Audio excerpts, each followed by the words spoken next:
Good morning all of you.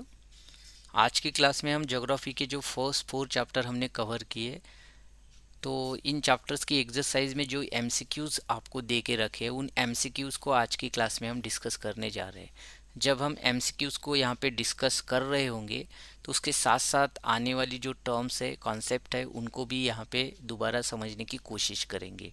तो आपको इस वीडियो को बिल्कुल बीच में नहीं छोड़ना है और एंड तक देखना है, राइट। अगर आपने कोई क्लास मेरी मिस कर दी हो तो उस क्लास से रिलेटेड वीडियो ऑलरेडी चैनल पे अपलोडेड है, अवेलेबल है। इसके अलावा उसकी लिंक्स आपके व्हाट्सएप ग्रुप में भी दे के रखिए, तो वहाँ से आप उस वीडियो को फिर से क्या कर सकते हो, देख सकते हो, उस चैप्टर को समझने की कोशिश कर सकते हो। सो शुरू करते हैं एमसीक्यूज़ को। So first MCQ is here, which one of the following statement is true about the natural resource. तो देखो, नेचुरल रिसोर्स के बारे में पहला क्वेश्चन पूछा गया है यहाँ पे। सो पहला क्वेश्चन जो नेचुरल रिसोर्स के बारे में पूछा है, तो नेचुरल रिसोर्स क्या होता है कि नेचर में वो सभी चीज़ें जो हमें अर्थ, हमारे अर्थ से क्या होती है, मिलती है, तो उन सभी चीज़ों को हम क्या बोलते हैं, यहाँ पे नेचुरल रिसोर्सेज बोलते हैं। तो ये टू टाइप्स के होते हैं, एक तो बायोटिक होते हैं, ये बायोटिक होते हैं, और उसमें भी रिन्यूएबल, नॉन रिन्यूएबल होते हैं। मतलब जिन रिसोर्सेज को हम क्या जब यूज़ करते हैं तो उनकी क्वांटिटी जब रिड्यूस होने लगती है तो वो नॉन रिन्यूएबल होते हैं, और जिनकी क्वांटिटी रिड्यूस नहीं होती है और जो रिसोर्सेज रिन्यू होते रहते हैं उनको हम रिन्यूएबल बोलते हैं। तो ये कॉन्सेप्ट था नेचुरल रिसोर्सेज का। इसके अलग अलग एग्जाम्पल हो सकते हैं, और होते भी है। तो हम देखते हैं कि इनमें से अभी कौन सा स्टेटमेंट यहाँ पे ट्रू दे के रखा है। तो देखो, यहाँ पे जो फर्स्ट स्टेटमेंट है, क्या दिया है फर्स्ट स्टेटमेंट में, all natural resources are non renewable. मतलब जितने भी नेचुरल रिसोर्सेस है नॉन रिन्यूएबल होने की बात की गई है यहाँ पे। तो ये सेंटेंस गलत हो गया, राइट। क्योंकि जितने भी नेचुरल रिसोर्सेस है तो वो सभी के सभी नॉन रिन्यूएबल थोड़ी ना है।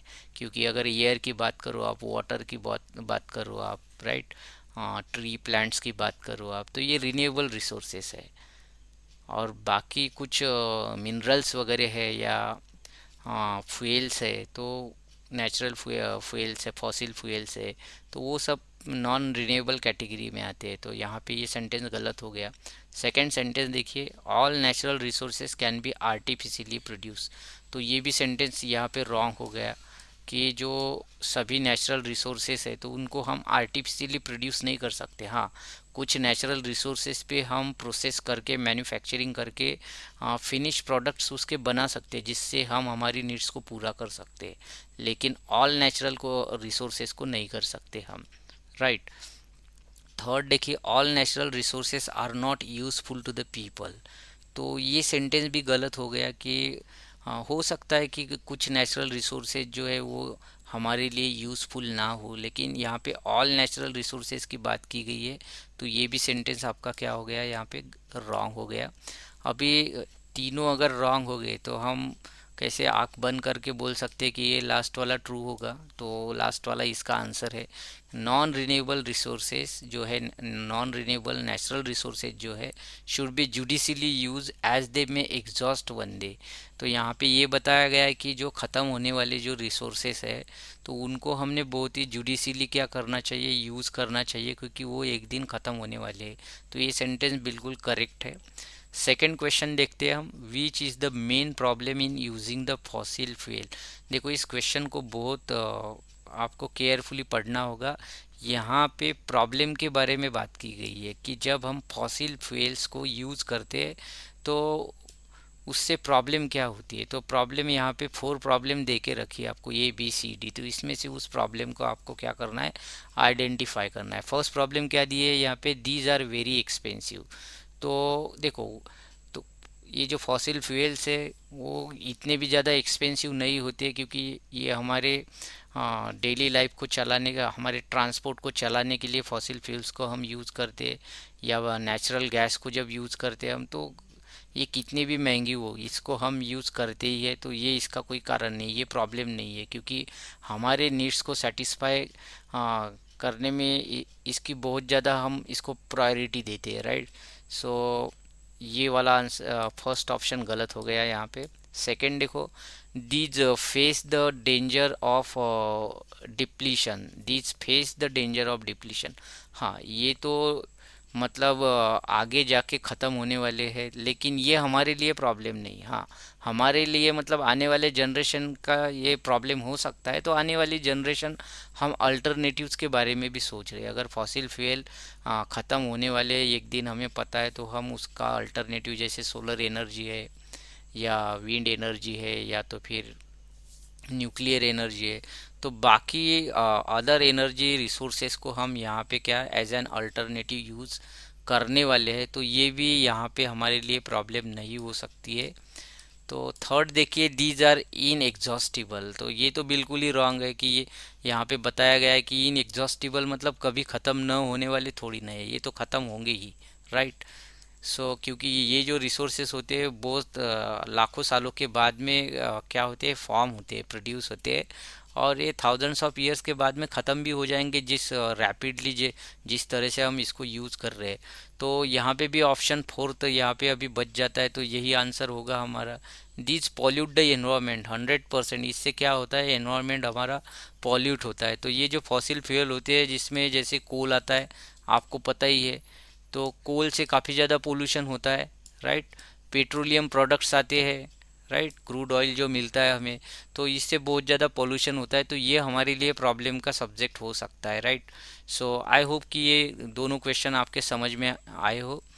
हम नेक्स्ट क्वेश्चन की ओर बढ़ते हैं। यहाँ पे third question, which one of the following correctly shows a group of renewable resources. देखो, फिर से आपको यहाँ पे रिन्यूएबल रिसोर्सेज के बारे में पूछा गया है। तो जैसे कि मैंने बताया आपको कि रिन्यूएबल रिसोर्सेज कौन से होते हैं, जो रिसोर्सेज मतलब रिन्यू होते रहते हैं, जिसको जब जब हम यूज़ करते हैं तब वो ख़त्म नहीं होते, उनकी क्वांटिटी रिड्यूस नहीं होती है, ऐसे रिसोर्सेज को हम रिन्यूएबल रिसोर्सेज बोलते हैं। जैसे देखो, सनराइज रोज़ होता है, रोज़ आपको धूप मिलती है, रोज़ आपको सन के रेज मिलते हैं, रोज़ आपको हीट मिलती है। तो कभी आप धूप में अगर सवेरे बैठते हो तो ऐसा कभी नहीं होगा कि धूप ख़त्म हो जाएगी, राइट। तो सन से मिलने वाला सनलाइट जो है, तो वो क्या है, रिन्यूएबल रिसोर्स है। जो एयर होती है, तो एयर कभी ख़त्म नहीं होगी। तो ऐसे कुछ एग्जाम्पल्स है। तो यहाँ पे हम देखेंगे कि यहाँ पे चार ऑप्शंस दे के रखे, तो इनमें से आपको क्या करना है, करेक्ट ग्रुप यहाँ पे आइडेंटिफाई करना है। तो फर्स्ट ग्रुप की बात करेंगे हम। यहाँ पे देखो, ये ग्रुप में सॉइल दिया है, तो सॉइल क्या होगी आपकी, सॉइल भी ख़त्म हो सकती है, क्योंकि हमने इस चैप्टर को जब पढ़ा था तो देखा था कि सॉइल डीग्रेडेशन वाला एक सॉइल डीग्रेडेशन वाली प्रॉब्लम हमने देखी थी, सॉइल इरोजन वाला मामला देखा था हमने।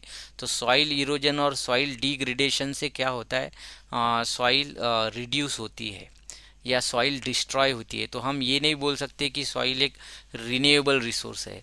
अगर हम नेचुरली रिन्यू तो होती है, लेकिन इसको काफ़ी साल लगते हैं, इसको भी थाउजेंड्स ऑफ ईयर्स लगते हैं।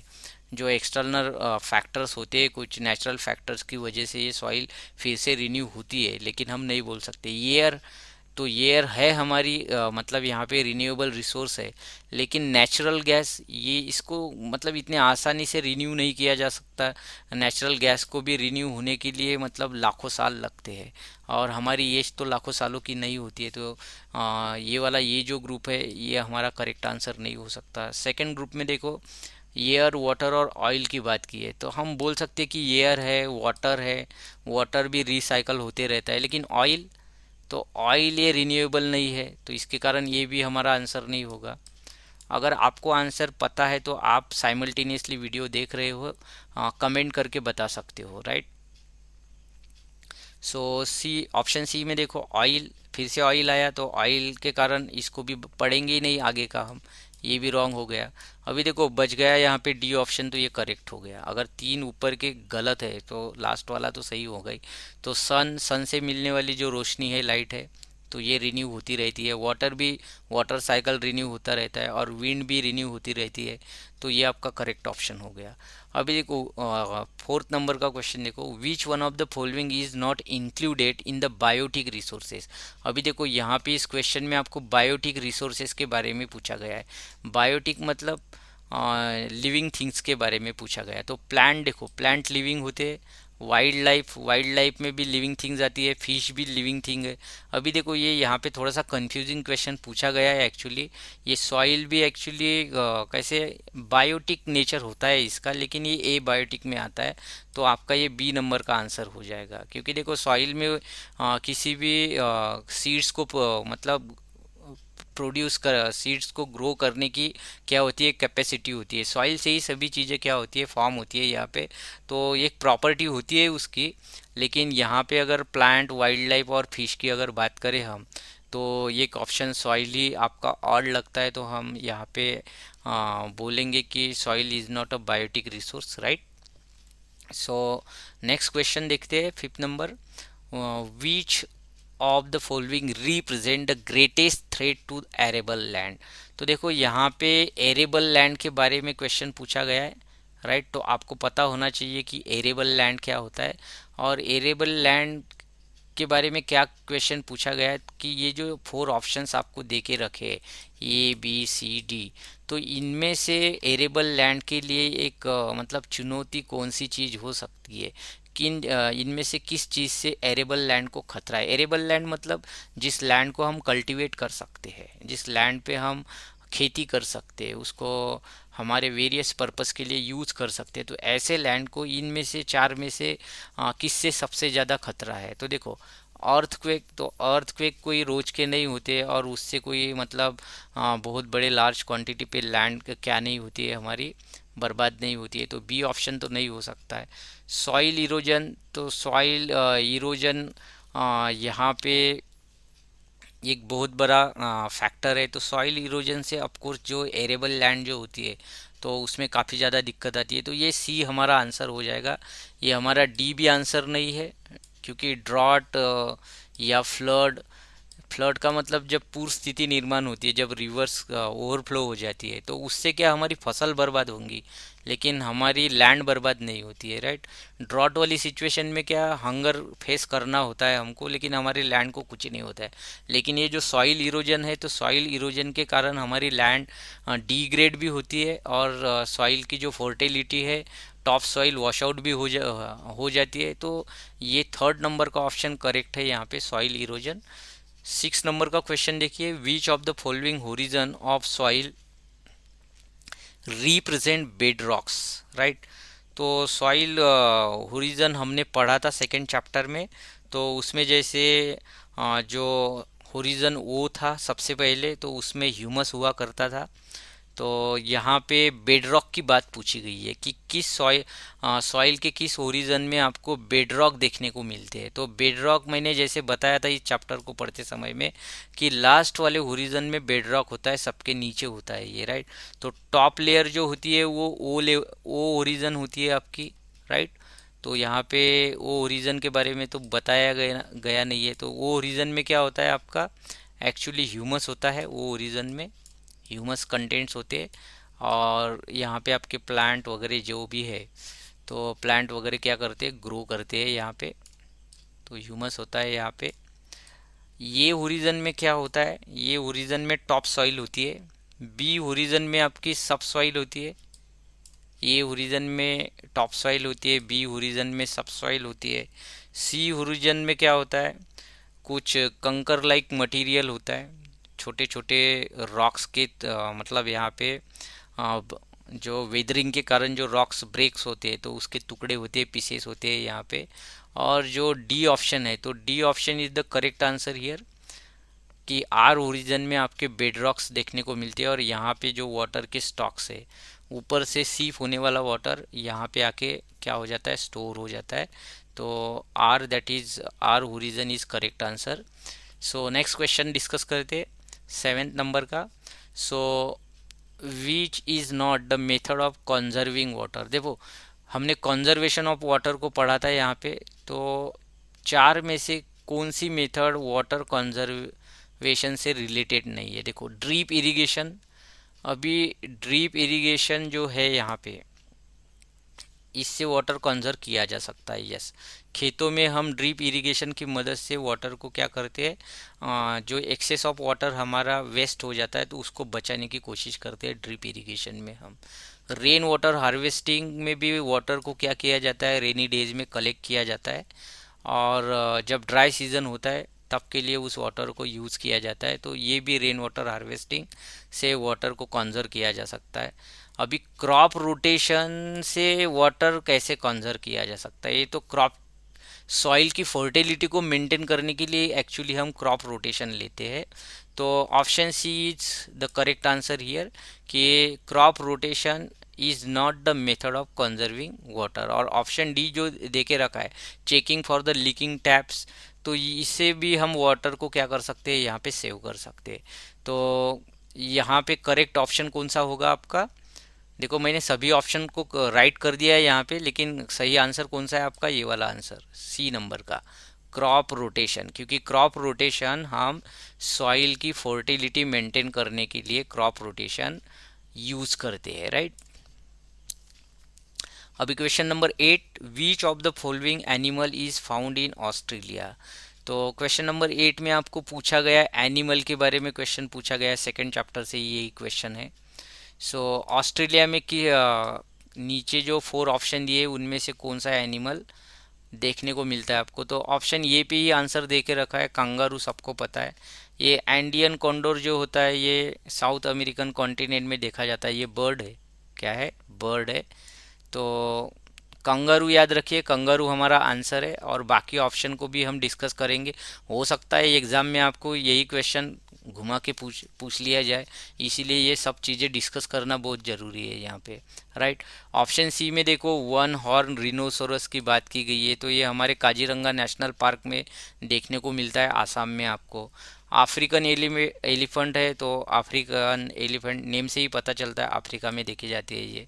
ओके, सो जो भी क्वेश्चन हम डिस्कस कर रहे हैं उसको प्रॉपरली आप केयरफुली देखिए, क्योंकि इनमें से इस क्वेश्चन को कैसे घुमा फिरा के फिर से न्यू फॉर्म में पूछा जा सकता है, इसीलिए आप क्वेश्चन को समझना यहाँ पे क्या है, बहुत ज़रूरी है आपके लिए। सो next question, question number 9, Kanha national park, बहुत ही आसान क्वेश्चन है। Kanha national park is in the state of, किस स्टेट में कान्हा नेशनल पार्क है? तो आप सभी को पता है ये मध्य प्रदेश में आता है। आसाम में तो पता ही है आपको, काजीरंगा नेशनल पार्क है, तो Madhya Pradesh is the correct answer.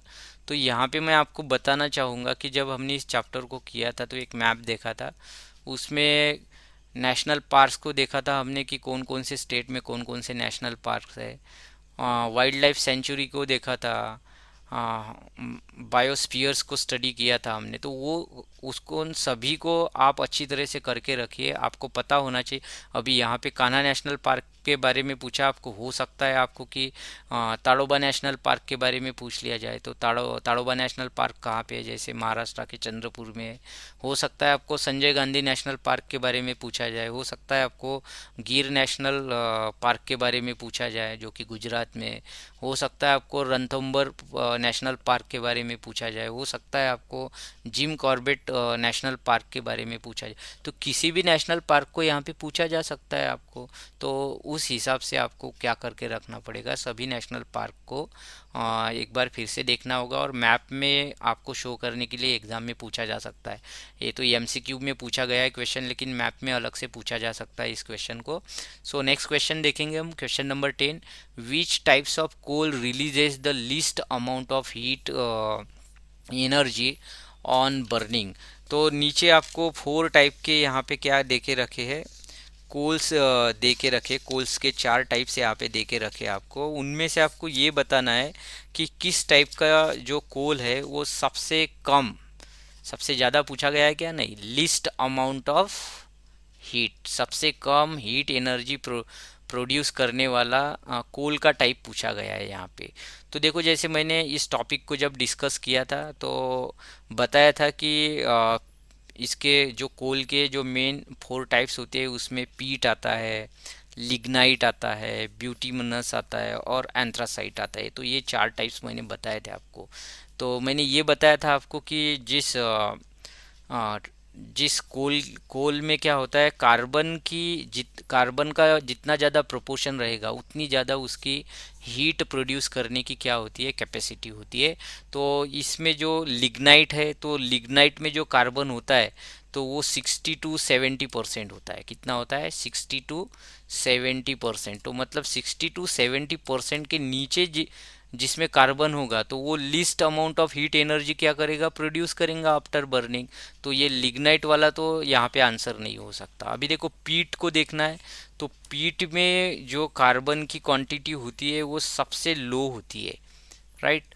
About 45 से, मतलब 45 तक या 50 या 60% तक इसकी रेंज होती है। तो ये याद रखिए आप। तो बाद में ये दोनों ऑप्शन है तो ये दोनों भी ऑप्शन देखने पड़ेंगे आपको, इसको अभी से आंसर नहीं बोल सकते हम। एंथ्रासाइट, एंथ्रासाइट में तो पता ही है आपको, एंथ्रासाइट में कितनी होती है, 85% से लेके लगभग 95% तक का क्या होता है यहाँ पे, कार्बन कंटेंट्स आपको देखने को मिलते हैं। तो मतलब ये भी ज़्यादा हो गया। अभी ब्यूटीमिनस की बात कर लेते हैं, तो ब्यूटीमिनस में क्या होता है, लगभग 70% से लेके 85% या 80%, राइट। अलग अलग बुक में अलग अलग डेटा दिया है, लेकिन ये डेटा आप एवरेज मान के चलो, नो प्रॉब्लम एट ऑल। तो इसमें देखो अभी सबसे कम परसेंटेज किसका है, ये पीट का है, राइट। तो पीट इज़ द करेक्ट आंसर। इसका 45 to 60% ही है, बाकी सभी इसमें कार्बन ज़्यादा है। तो पीट में क्या होगा, list amount of heat energy produce होगी जब इसको बर्न किया जाएगा। सो नेक्स्ट क्वेश्चन देखते हैं हम। देखिए 11 नंबर का question, which of these is an example of non renewable source. तो देखो फिर से नॉन रिन्यूएबल सोर्स के बारे में पूछा गया है क्वेश्चन। तो नॉन रिन्यूएबल, जैसे मैंने बताया, जिसको रिन्यू नहीं किया जा सकता, जिस रिसोर्स को, उसको बोलते हैं हम नॉन रिन्यूएबल रिसोर्स, राइट। तो कौन सा नॉन रिन्यूएबल सोर्स है यहाँ पे, ट्रीज को रिन्यू किया जा सकता है, हम एफॉरेस्टेशन करते हैं, राइट। तो trees can be renewed. Water recycle होता है, वाटर साइकिल चलती है, तो ये भी रिन्यूड होता है। तो कोल को रिन्यू नहीं कर सकते हम, कोल एक बार ख़त्म हो गया ख़त्म, ये नेचुरली मिलियंस ऑफ ईयर्स के बाद में अपने आप प्रोड्यूस होता है, इसको हम नहीं कर सकते कुछ। विंड होती है, तो करेक्ट आंसर इज हियर कोल। कोल हमारा यहाँ पे क्या है, करेक्ट आंसर है। अभी 12 नंबर का क्वेश्चन देखते हैं। A fuel form millions of years ago, जो लाखों सालों पहले जो फ्यूल, जिसको ईंधन बोलते हैं हम, क्या हुआ, फॉर्म हुआ by the decomposition of decade plants. This is very important. जो प्लांट्स के डिके के कारण लाखों सालों पहले जो ईंधन तैयार हुआ, फ्यूल तैयार हुआ, वो चारों में से कौन सा है। तो देखो यहाँ पे petroleum is the, coal is the correct answer, not petroleum, not natural gas, not wood. Okay, तो ये याद रखिए। एक्चुअली ये पेट्रोलियम, नेचुरल गैस और वुड, तो पेट्रोलियम जो होते हैं, तो पेट्रोलियम के जो अलग अलग प्रोडक्ट्स है वो उनको आर्टिफिशियली बनाया जाता है, पेट्रोल, डीजल, केरोसिन वगैरह, ये पता ही है आपको। नेचुरल गैस भी होती है, लेकिन यहाँ पे प्लांट के बारे में बोला गया है, तो ये नेचुरल गैस के बारे में, ये भी आंसर नहीं होगा इसका, right. So option A is the correct answer. इस क्वेश्चन को देख के रखिए, ये एग्ज़ाम में तो डेफिनेटली आएगा आप लोगों को, बहुत ही अच्छा क्वेश्चन है। सो नेक्स्ट क्वेश्चन देखते हैं, 13 नंबर का question. This is an iron, sorry, this is an ore of iron. तो आयरन ओर के बारे में पूछा गया आपको कि नीचे जो 4 ऑप्शंस दे के रखे, इनमें से आयरन का ओर कौन सा है। सो देखिए limonite is the, yes, correct answer. पहला ही ऑप्शन आपका करेक्ट आंसर है कि आयरन के जो ओर्स है उनमें लिमोनाइट आता है। एंथ्रासाइट ये तो कोल का टाइप है, लिग्नाइट भी कोल का टाइप है, और बॉक्साइट किसका ओर है, ये एल्यूमिनियम का ओर है, राइट। तो ये ओर्स करके रखिए आप, एग्जाम में वेरी वेरी इंपॉर्टेंट टॉपिक पूछा जाएगा ये क्वेश्चन, मतलब इससे रिलेटेड क्वेश्चन पूछा जा सकता है। सो नेक्स्ट क्वेश्चन देखते हैं 14 नंबर का। विच one of the following is not metal. नीचे जो 4 ऑप्शन दिए उनमें से मेटल कौन सा नहीं है। तो देखो यहाँ पे coal, coal is the correct answer, बाकी सभी मेटल्स है, और कोल आपका क्या है, नॉन मेटल है। तो पहला भी ऑप्शन गलत हो जाएगा, सेकंड भी और थर्ड भी। इनमें से करेक्ट ऑप्शन कौन सा होगा आपका, coal. Coal is a non metal, copper, iron, ये सब क्या है, मेटल है। सो नेक्स्ट क्वेश्चन देखते हैं, 15 नंबर।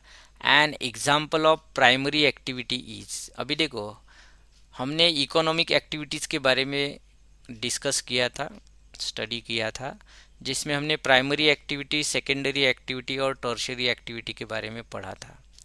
प्राइमरी एक्टिविटी में हमने क्या देखा था कि जब नेचुरल रिसोर्सेज को हम डायरेक्ट एक्सट्रैक्ट करते हैं अर्थ से और उसको यूज़ करते हैं, यूटिलाइज करते हैं, तो उससे रिलेटेड सभी एक्टिविटीज़ प्राइमरी सेक्टर की होती है, प्राइमरी एक्टिविटी है, जिसमें agriculture, fishing, mining, right, enquiring, ये सब चीज़ें आती है उसमें।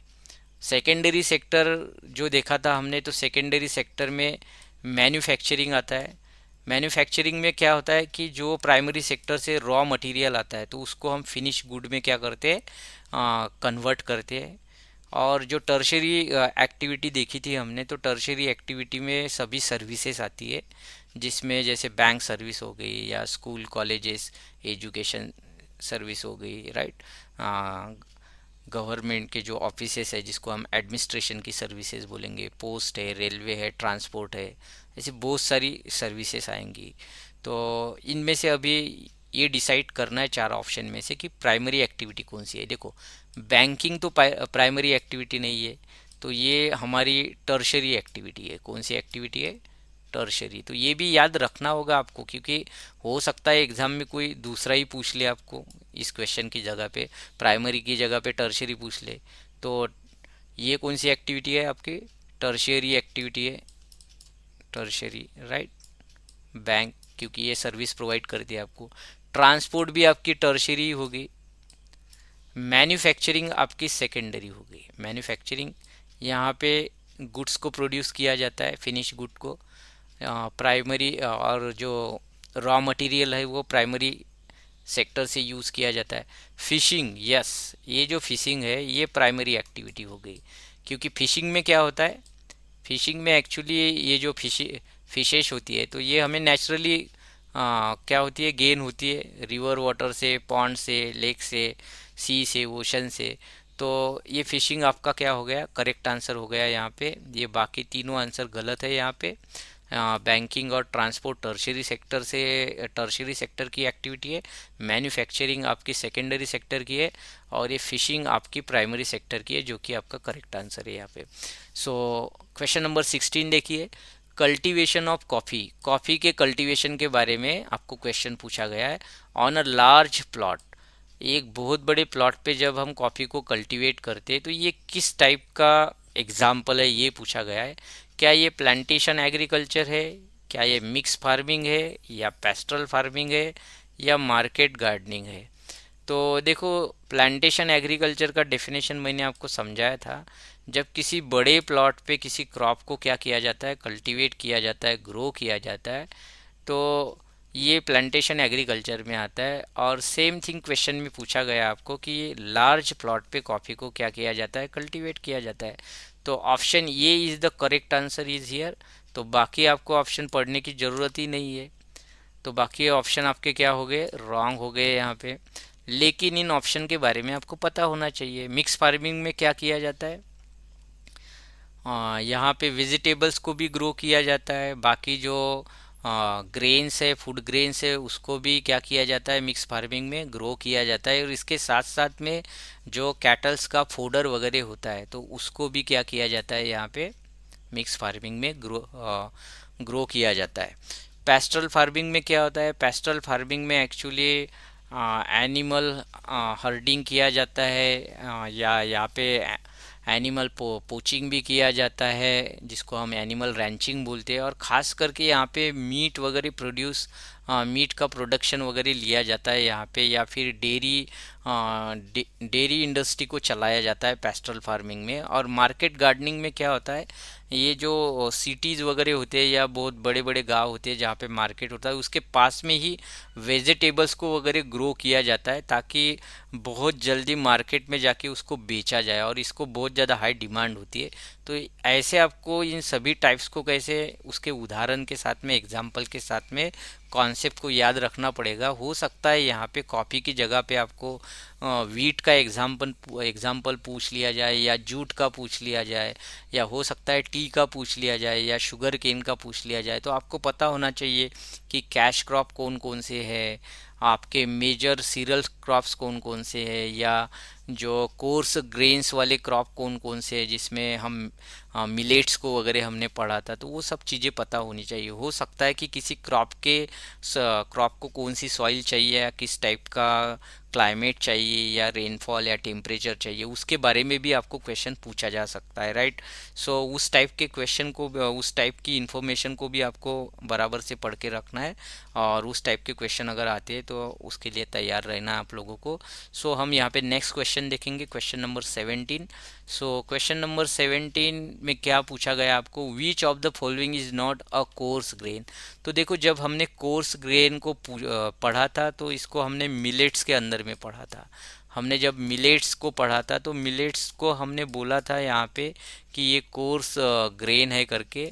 तो और हमने ये भी बोला था कि इसमें से बाजरा, ज्वार और रागी, ये जो तीनों है ये कोर्स ग्रेन है। और यहाँ पे पूछा गया कि विच इज़ नॉट, मतलब इनमें से कौन नहीं है।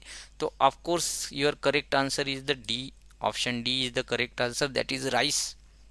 ओके, सो राइस क्या है आपका, ये मेजर क्रॉप में आता है, रोज के खाने में यूज होता है ये। So question number 18, winter wheat is grown in. देखो आपके बुक में एक क्वेश्चन दिया है, इस क्वेश्चन को मैंने चेंज कर दिया actually. Winter wheat is grown in, winter wheat कहाँ पे लिया जाता है, नहीं आपके भी बुक में यही क्वेश्चन दिया है। लेकिन यहाँ पे एक क्वेश्चन पूछा जा सकता है, विंटर की जगह पे स्प्रिंग पूछा जा सकता है आपको। तो ये आपके टेक्स्ट बुक में दे के रखा है ये क्वेश्चन कि विंटर व्हीट कहाँ पे ग्रो किया जाता है। तो देखो यहाँ पे दोनों ऑप्शन है एक्चुअली, इंडिया में भी ग्रो किया जाता है, पाकिस्तान में भी ग्रो किया जाता है विंटर व्हीट, क्योंकि विंटर के समय में ही लिया जाता है ये विंटर, ये जो वीट है वो।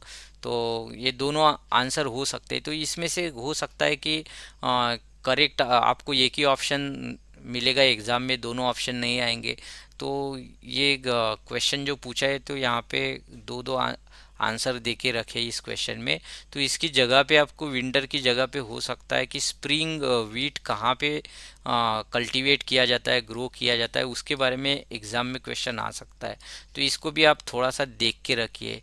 स्प्रिंग वीट जब ग्रो किया, स्प्रिंग वीट कब ग्रो किया जाता है और कहाँ पे ग्रो किया जाता है, मैंने आपको समझाया था कि जब विंटर वीट का सीज़न ख़त्म हो जाता है तब जाके स्प्रिंग वीट का सीज़न क्या होता है, शुरू होता है।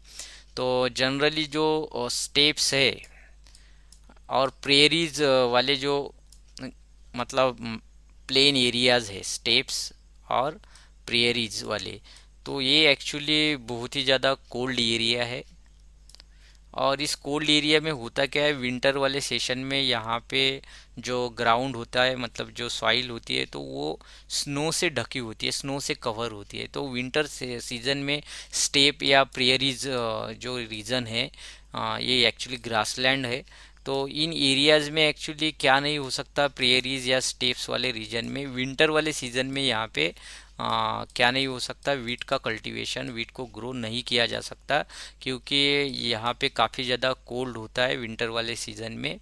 और जो लैंड होती है, जो सॉइल होती है, वो स्नो से कवर होती है। तो इसीलिए जब स्प्रिंग का मौसम शुरू हो जाता है, तो स्प्रिंग वाले मौसम में जब धीरे धीरे ये स्नो क्या होने लगता है, रिमूव होने लगता है, तब जाके यहाँ पे वीट को सोन किया जाता है और इस क्रॉप को ग्रो किया जाता है। तो विंटर की जगह पे स्प्रिंग पूछा जा सकता है। और जो क्वेश्चन अभी स्लाइड पे देख रहे हो आप, winter wheat is grown in India Pakistan, तो दोनों आंसर है इसके, ये यूएसए चाइना वगैरह नहीं है। तो चाइना के कुछ एक हिस्से में किया जाता है ये। तो आप याद रखिए इसको, यहाँ पे शायद इज़ नॉट वगैरह चाहिए था, तब ये क्वेश्चन बराबर हो जाता आपका। सो आप इसको आपके बुक्स में से थोड़ा सा देख लेना कि इस क्वेश्चन को टाइप करने में मिस्टेक हुई है, या ये मतलब किस टाइप का क्वेश्चन पूछा गया है। तो इस क्वेश्चन के बारे में थोड़ा सा केयरफुल रहना होगा आपको। तो मैंने बताया जैसे कि स्प्रिंग व्हीट कहाँ पे ग्रो किया जाता है, स्टेप्स और प्रेरी जैसे बहुत ज़्यादा ठंडे एरिया में इसको स्प्रिंग के मौसम में इसको क्या किया जाता है, ग्रो किया जाता है।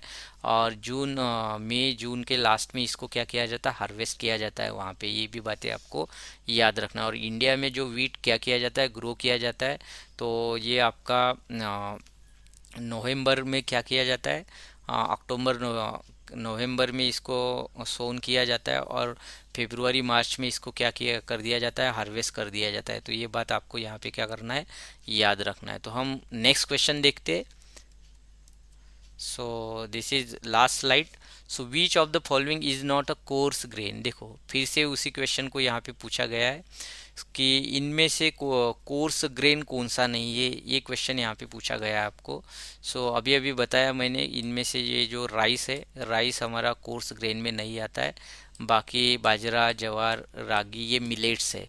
तो कोर्स ग्रेन की जगह पे आपको मिलेट्स क्वेश्चन पूछा जा सकता है, मिलेट्स वर्ड से रिप्लेस किया जा सकता है इसको। ये भी बात आपको यहाँ पे याद रखना है। यहाँ पे कोर्स ग्रेन की जगह पे क्या पूछा जा सकता है, मिलेट्स पूछा जा सकता है। So rice is the correct answer. देखो जैसे मैंने अभी बताया था आपको कि ये जो क्वेश्चन है, यहाँ पे spring wheat is grown in, तो इंडिया में तो ग्रो नहीं होता है, समर में व्हीट ग्रो नहीं होता है, पाकिस्तान में भी नहीं होता है, बांग्लादेश में भी नहीं होता है। तो ये प्रेरीज और स्टेप्स के जो ग्रासलैंड्स है, यहाँ पे इसको ग्रो किया जाता है। So this is the correct answer. So I hope कि इस वीडियो में मैंने जो हम हमारे 4 चैप्टर हमने यहाँ पे कवर किए थे, तो चारों चैप्टर के जो एमसीक्यूज आपको एक्सरसाइज में दे के रखे, उसको मैंने यहाँ पे क्या किया है, कवर किया है। तो आप इस वीडियो को एक दो बार देखिए, तो उससे आपको इन एमसीक्यूज को मतलब रटने की ज़रूरत नहीं पड़ेगी, और ये बहुत आसानी से आपको क्या हो जाएंगे, लर्न हो जाएंगे। अगर इसमें से कुछ एमसीक्यूज एग्ज़ाम में आते हैं तो आपको इजीली आप क्या कर लोगे, स्कोर कर लोगे, आपको स्कोर करने में कोई दिक्कत नहीं होगी। तो thanks for watching this video here. और जैसे कि मैंने बताया आपको कि इस वीडियो को आप एक दो बार और देखिए, ताकि आपके ये एमसीक्यूज़ क्या हो जाए, लर्न हो जाए। इसके बाद वाले नेक्स्ट वीडियो में मैं आपके लिए चारों चैप्टर की जो फिल इन द ब्लैंक्स है उनको लेके आऊँगा, और जो शॉर्ट आंसर्स क्वेश्चंस है, राइट, उनको भी डिस्कस करूँगा, ताकि आप एग्ज़ाम के लिए बहुत अच्छे अच्छे तरीके से क्या हो जाए, प्रिपेयर हो जाए। So thanks once again for watching this video. See you in the next video.